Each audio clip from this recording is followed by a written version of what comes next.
Welcome back to PaceImmigration.com, talking once again with immigration lawyer extraordinaire Andy Semichuk. Andy, today we're going to talk about something.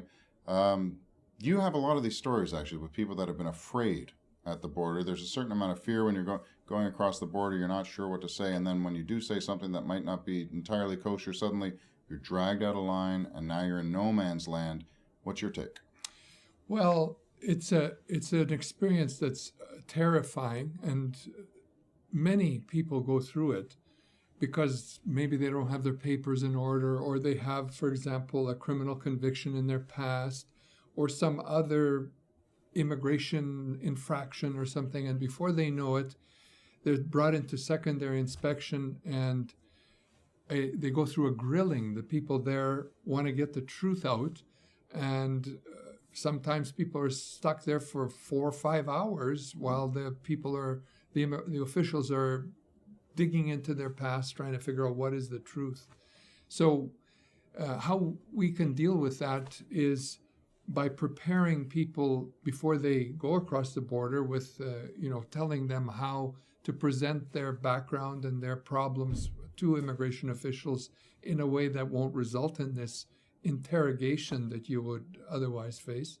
And even for example, a very thing that happens quite frequently is some guy had a criminal conviction 30 years ago. He thought it was all finished. He almost forgot about it himself. He's crossed the border several times, and now all of a sudden this conviction is coming up and it's blocking him from going into the United States or coming up into Canada. Surprise. Yeah. And so we have to deal with that kind of thing. Now, I can't do this in 1 minute, but it's something that I do almost every day with people, help them through problems like that. What happens in that secondary inspection? Take people through maybe a little play-by-play of they open up their passport, the guy checks their name, they don't like the look of something, they say, "Come with me." Right. What, you basically have no rights, do you? I mean, No, that's true. The strange part of it is there is no right to counsel if you're entering a country like Canada or the United States. So you're on your own. You're skating on ice on your own. Okay. And the way it normally develops is you're coming across the border, you have, you're asking to come for a visit or, for some event or whatever. And something, when they scan your passport, comes up on their screen. Now, none of us know what's on their screen. That's their advantage. On purpose, they don't tell you what's on the screen. Right. But we do know generally that they track traveling records. So, for example, if you've traveled a lot, that's going to be, for example, if you have Aeromile or whatever, that kind of traveler program might be up on their computer. Certainly, if you have any criminal conviction or any arrest or anything, that will be up in the computer.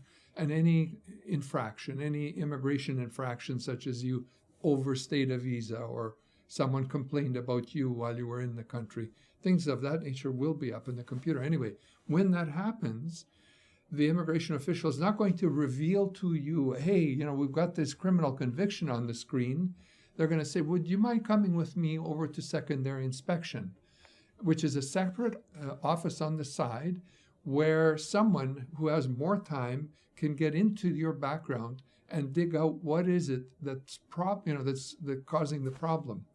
Now, don't forget, these people who are at the border, they don't know if you're connected to Osama bin Laden, if you're a Nazi war criminal, if you're a dope dealer or whatever. They have to deal with the whole range of people.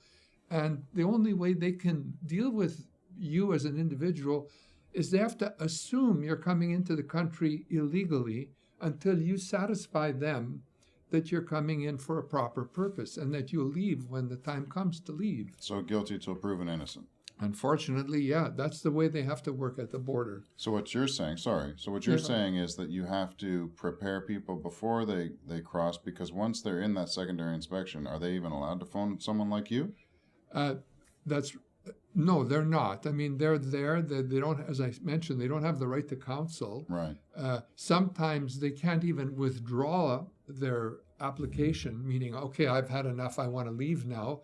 They may be charged. So, for example, I've had clients who've had marijuana on their possession, in their pocket or whatever. They're coming across the border. They get brought into secondary inspection. Oh, what's this? Marijuana. Now you can't withdraw. Now you're going to be charged with a criminal offense. mind you, the laws are changing, but at the moment it's still a criminal offense. It could be anything on Yeah, you, though. yeah. Illegal, yeah. So you have these, these moments where you're stuck. You're in this this zone in between the two borders, and not much you can do about it. You have to live it out. Just basically play it along. And what we can do is prepare someone before they go, or if they run into trouble at the border. Usually the officials give you some kind of a written statement saying, well, here's the reason why you've been rejected. And if you bring that to me, I can look at that and I can address the problems, the shortcomings that were involved. If you have a criminal record, we can get a waiver. If, let's say you came and your passport was out of date, we can update your passport, get it properly together so that you go down with a proper passport. If your money was seized because you had too much money as you're going across the border, there are guys who had more than $10,000. I know this story. So they share it between three guys and go to the border. Well, these people at the border are not fools. How much money have you got? How much you? It's all cash. Oh, ho, ho. And they take the whole bundle. They don't take the difference, it's right? seized. The whole works. Wow. So, I can address getting the money back for the person, things of this nature, Right. Now, okay, so basically, if they get there, it's almost too late. Like once they're in secondary inspection, it's too late to worry about calling a guy like you. They've got to live it out and then call you afterwards and say, help me out. But Pretty much, yeah. What about people that might be afraid to call you in the first place because they don't want to tell you about the bad things that they've done? All right. Well, we're sort of like a priest in confession. If you're a Catholic, they have confession in Right. the Catholic Church. If you talk to an attorney or lawyer in an immigration matter and reveal things to that lawyer about your past, we are bound by our canon of ethics to keep that confidential, which means short of, I don't know what, murder or whatever, I'm not allowed to tell people about your affairs if you're my client, unless you pose a danger to, society. If you come to me and say, I'm going to bomb the World Trade Center, I have to tell the police about that. Right. But anything in your past that's, unpleasant, uncomfortable, you can talk to an attorney or a lawyer like me and tell me these things, and I must keep it in confidence. And you'd be amazed at the kind of people who have past criminal convictions for stupid things they've done that, they share with me, and I keep it confidential to myself. It's not like, if you have a criminal conviction, it's not like the end of the world. You can still do something with something like that, and it's a matter of getting a proper legal advice and addressing it properly. So. Excellent. All right. Thanks, Andy. Information at the bottom of the screen. Contact Andy Semichuk at myworkvisa.com, and we'll see you next time at pacelawfirm.com as well. Bye-bye.